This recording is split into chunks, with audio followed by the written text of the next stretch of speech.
मी माघार घेणार नाही, मला खात्री आहे मला न्याय मिळेलच, असं करुणा शर्मा यांनी म्हटलंय. मी माघार घेणार नाही, मला खात्री आहे की मला न्याय मिळेल, हे तिचे शब्द नाहीत, ही तिची शपथ आहे. प्रश्न हा एका व्यक्तीचा नाही, तर हा आवाज आहे त्या प्रत्येकाचा, ज्याचं सत्य दबवलं जातं आणि तरी देखील ते गप्प बसत नाहीत, असं करुणा शर्मा यांनी म्हटलंय. पाहूया त्यांची प्रतिक्रिया.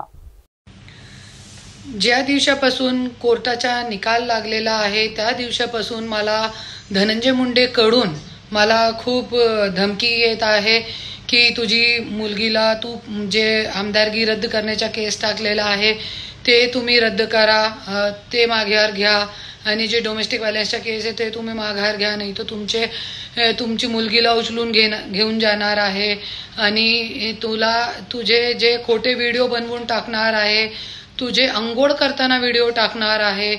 आणि धनंजय मुंडेंनी स्वतः मला धमकी दिलेली आहे की तुझे 18 तुकडे करून टाकणार आहे मी. अरे तू 18 काय, तू 2 मला करून दाखवा, माझ्या केसाला धक्का लागून दाखवा. आणि जे लोक मला मी NC पण केलेली आहे पोलीस स्टेशनमध्ये, आणि जे लोकांवरती NC आहे ते लोकांशी माझ्या काहीही लेना घेणं नाहीये, क्योंकि उदय चला जरी माझा मर्डर केला धनंजय मुंडेनी है ना, और त्यांची गुंडे गँगनी, तो हे गोरगरीब लोकांवरती येतात आणि 1-2 वर्ष नंतर त्यांची बेल करावतात हे लोक.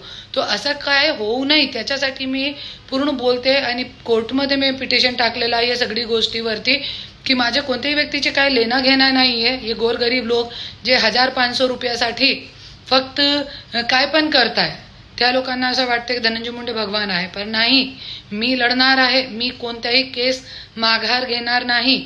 आज माझ्या जे कोर्ट केस आहे ते पूर्ण भारतासाठी एक केस लॉ असणार आहे. जितके बी आमदार मंत्री लोकांनी महिलांचा गैरवापर करून फेकून दिलेला आहे त्यांच्यासाठी पूर्ण भारतासाठी इतिहास असणारा केस असणार आहे माझा. तो मी माघार घेणार नाही. हे पिटिशन मी काल कोर्टामध्ये दिलेलं आहे परत एकदा. आणि धनंजय मुंडे जे कोणतीही प्रॉपर्टी विकू शकत नाही हे मी निवेदन दिलेलं आहे कोर्टामध्ये.